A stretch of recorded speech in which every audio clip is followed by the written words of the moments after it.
I love buying cars with terrible histories because I love to minimize my ownership cost. I have an intense allergy to depreciation and I like to drive the cars a lot. And if you're going to rack up a lot of miles, starting with a very low or below market example helps a lot. And whatever that stigma is that devalues a car, to be quite honest, every day you move away from it, it matters a lot less, but it may not change the value for some sellers. And so that's always been my approach. And certainly with CarTrek over the last year and a half, Tyler, Freddie, and myself have had a lot of fun buying some very, very terrible examples of some very cool cars. And generally that has worked out very, very well for me. However, it has started to catch up with me with this Ferrari 599. So today I wanted to explain exactly what has happened over the last 6 months or so in trying to make that car legal and just how difficult to impossible that has been. But first, I have a special treat. Freddie has put together a 2-minute or so trailer for our upcoming 5th series of CarTrek. That will begin on September 6th on Freddie Tavarish's channel,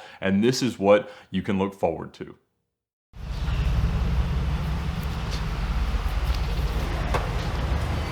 Hello. Hello. I need a very durable condom and zip ties. We are here at the Amelia Island Concorde Elegance, and we actually made it because we brought reliable cars this time. I don't know about yours. It's not known for its reliability, is it? Okay. Oh, that sounds missy, doesn't it? This is the closest I've ever been to a private jet. The door's open, Freddie. Oh, What? look at that. Tyler, are you a member of the Mile High Club? Well, never with a partner. Your dream cars are safe with us, but we have given you a generous budget to buy a duplicate of your first car. Oh, they're right on my tail! Get him, get him, get him. We need his channel. He's the only one that gets views. Sorry. I'm sorry.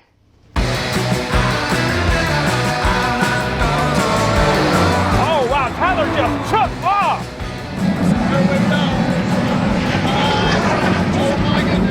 I'm coming on your inside. No, he's inside. Got him.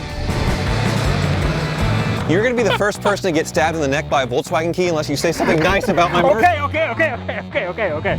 I'm gonna need some popcorn if we're gonna keep this going, and I'd love to keep this going. Oh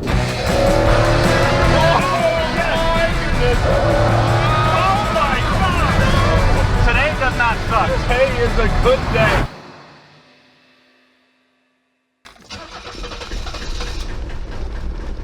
Come on. Oh.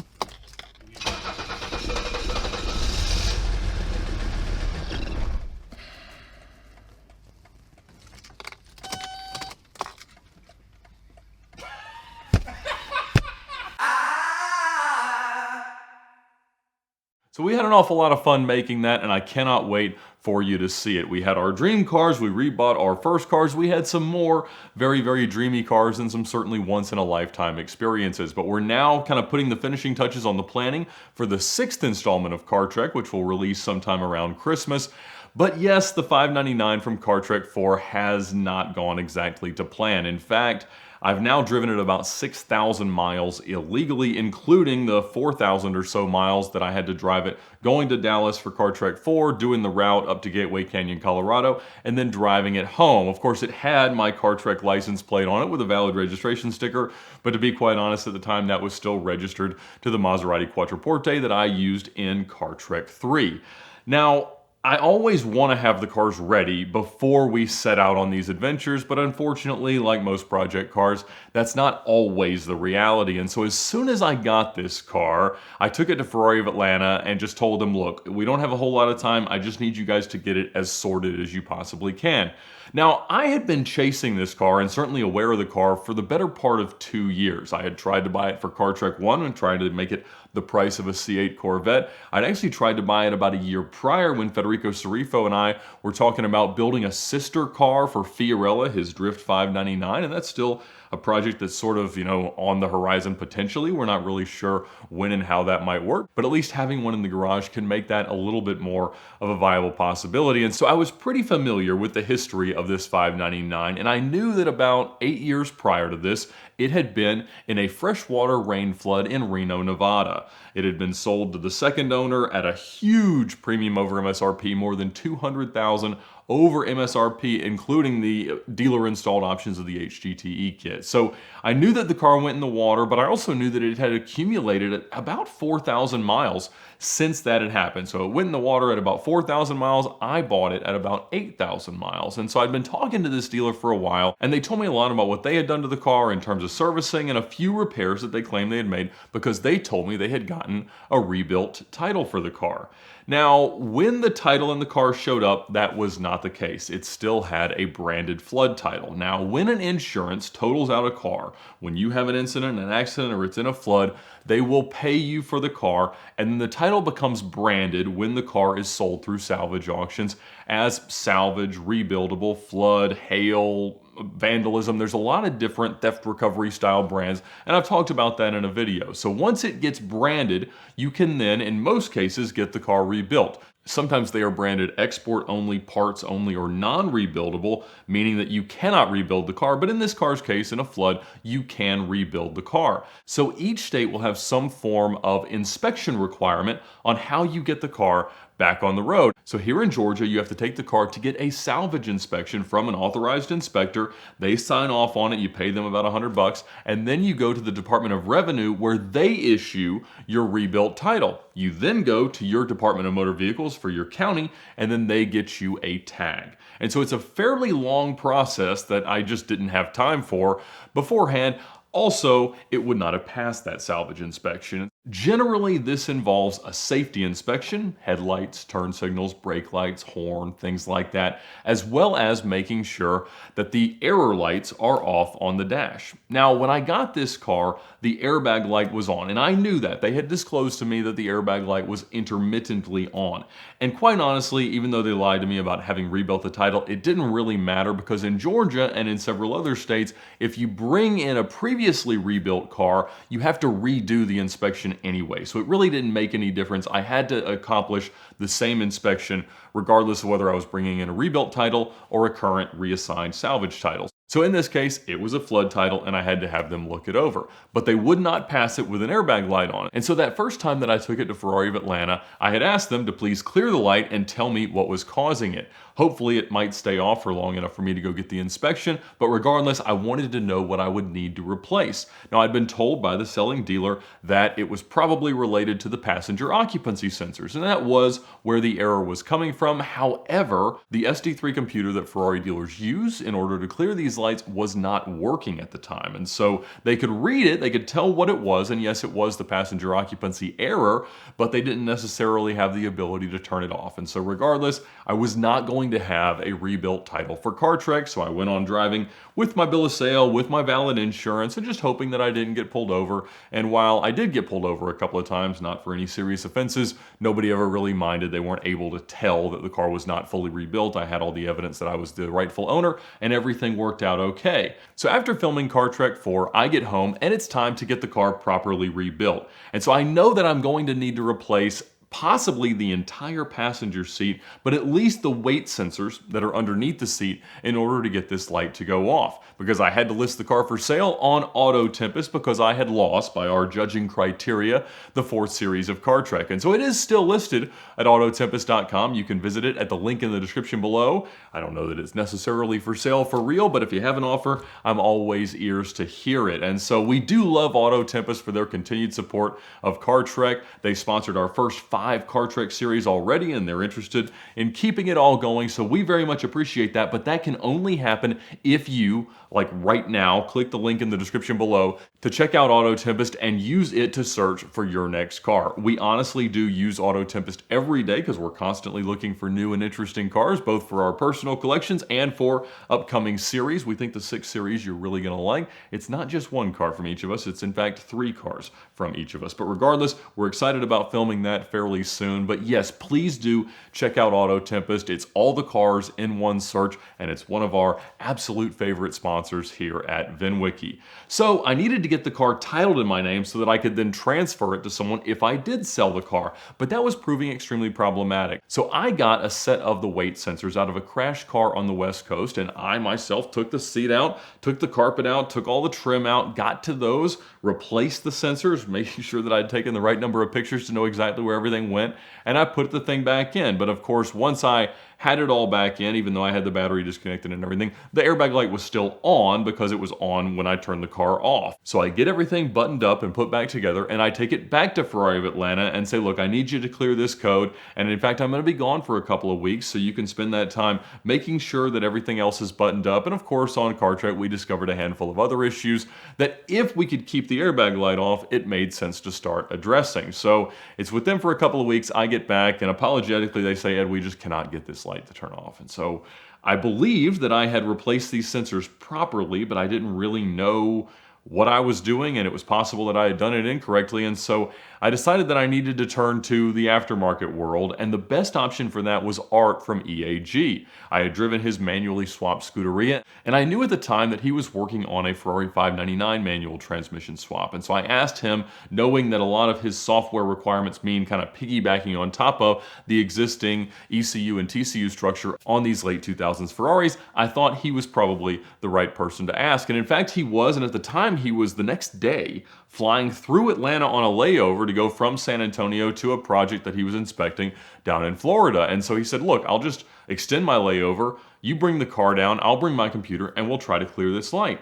And the computer that he had with him was one of two that he has, and unfortunately, it would not clear it. So we spent some time in the airport parking lot. He went on his way, but he said he would come back through the next time with his more powerful computer. I didn't understand what computing power could possibly have to do with clearing a simple error light, but whatever he said, I was ready to hear. And so the car just sort of sat around. I drove it periodically, but a couple of weeks later, he came back and his computer was successful in clearing the light. And so I called the salvage inspector, who I knew from having already inspected the Gallardo last year, and I said, look, I'm gonna bring it, and it's now working. Now, I had actually talked to him prior, and I said, hey, look, it's got an airbag light on that is intermittent. It goes off sometimes, but I need you to pass this car. Can you do it if the light happens to be on when I make it about an hour and a half from my house to his inspection facility? And he said, no, if it's an airbag light or an ABS light, that's a big enough deal that we just cannot pass the car. And so now I am months into trying to make this thing work, and finally we have the light off. We go through several key cycles. We drive it around my neighborhood, around some of the nearby streets. Everyone is happy, so I take Art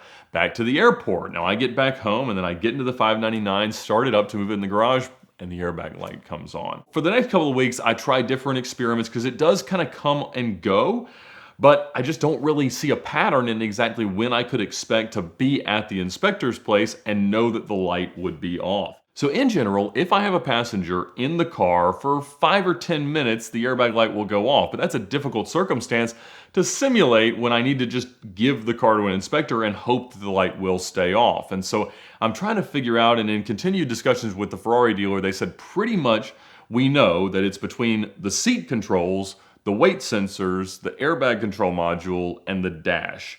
But without replacing all of those, Ferrari is kind of not willing to help us from a corporate level and from their after-sales care in helping us make it work. And obviously that's $20,000 to $30,000 worth of components, and I was not about to do that on this car that I was already kind of teetering on owning it for more than I really wanted to. And so I keep experimenting, I keep driving it. I drive it around with a 5-gallon gas can seat belted in, and you know, that amount of weight did, after the same amount of time, 5 or 10 minutes, get the light to go off. And if I got the light to go off and then continued to drive the car for 20 or 30 minutes, sometimes when I went back to the car, even without a passenger in, it would stay off for the next immediate key cycle, or at least for the first few minutes. So that was encouraging, but again, not entirely predictable. So I really just got to the point of like, I need this thing to at least fail. I haven't even tried because I haven't gotten a lot of confidence that it was going to behave itself. So I asked a friend to come with me. We had about an hour and a half drive over to Gainesville to get the car inspected. And we had to get there super early because they're only willing to inspect 15 cars per day at the location that I was planning to use. So we get there and we're about fourth in line. So we know we're gonna have a little bit of time to wait. And I have to say it is one of the most interesting places that I have been surrounding the automotive hobby. The first person in line has a Chevy Silverado that he had bought out of another state that he didn't realize had a branded title. He'd been doing some work to it and he was excited to be first. He'd been there for 2 hours, I think, at that point, hoping to be the first person to pass that day. And so he goes in there once they open and they learn that he has unplugged his airbag light. And so they have to turn the ignition on in order to make sure that you haven't done this, and that revealed his flaw. And so he was kicked out. He did not pass that day. So the next person up was in a Cadillac Escalade, and he had actually been there the night before getting some repair work done at the same shop, and he had hoped to be early in line for his inspection. Unfortunately, in keeping the car overnight, they had locked his keys in the car. He didn't have a second set of keys, so there was a locksmith on the way trying to break into the car in order to get his ready. And so they did that, and so he became the second, and I think he had been missing a turn signal bulb or some other stuff, and so that second time, he did pass. Now, the next person was a woman who'd had her car towed in. Now, you're supposed to have your car towed into these inspections, but no one had. And so she was the only one with, I think, a Metris fan, and so she was getting hers inspected, but unfortunately, she had forgotten her $100 in cash that was required, and so she was going around the lot trying to convince everybody of how much money she had so they would let her borrow another $100 in cash. But quite honestly, none of us had brought an extra $100 in cash, and we weren't going to leave to go to an ATM for her and possibly lose our place in line, because it was a very inconsistent amount of time that we were seeing these inspections take. And so she ends up being kind of kicked down the line, and I'm up. But again, while we're kind of waiting, I'm trying to figure out how I'm going to keep this light off. And so I keep turning the car on, the airbag light's on. I've got my friend sitting in the passenger seat. He's shuffling his weight around, trying to make sure that it'll go off, because we've already noticed they are attentive to airbag lights. And so fortunately, they were not comfortable driving my Ferrari onto their lift. And quite honestly, I wasn't sure it was going to clear, but I was very excited to be the one driving it. So hopefully, by the time we got on there and they needed to get in the car, everything would have cycled through and my airbag light would go off. And so we pull on there, and then both of the people that are in charge of the inspections end up going into the office to do some paperwork from the previous inspection. So we're set there to wait for about 10 or 15 minutes, which they would have anticipated we turn the car off, but we were just waiting on this light to go off. Unfortunately, it doesn't for about 5 minutes. I'm like, look, we need to start this thing over. And so I'm like, shift your weight around, turn it off, turn it back on. Light's still on, but we're just waiting.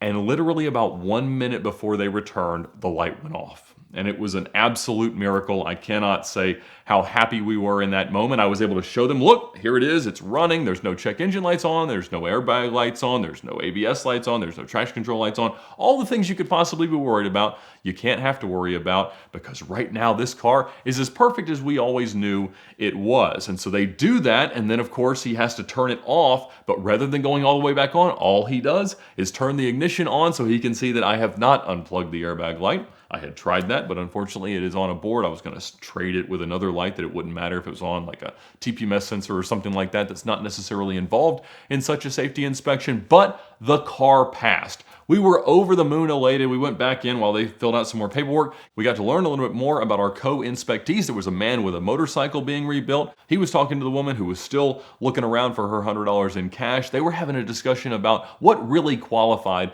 as domestic violence, and there were a lot of very, very racist jokes. And honestly, it was just quite a wild place to be in for a few hours, and my friend was just wide-eyed and he had no idea what he'd been in for. I didn't really either, but I have to say it was a lot of fun and the perfect outcome. We came away with an approval. We went down to the Department of Revenue and we were able to get a title. In fact, I was even able to get my Diablo treated as the trade credit. That was obviously part of the plot line of Car Trek 4, that I used what I effectively made selling the Diablo to Patrick Adair, and I used that to offset what I had to pay in 80 grand to make this a $40,000 599. And so that was great. I didn't have to pay any sales tax on the car, and I got a license plate. So the Car Trek license plate is now fully legally registered to the 599. The airbag light comes and goes, but it's very safe, it's very drivable, and I have absolutely been loving having another legal Ferrari in the garage. And so that was an absolute blast, and I cannot thank auto-tempest enough for the opportunity to shoot another Car Trek series with that car, and I do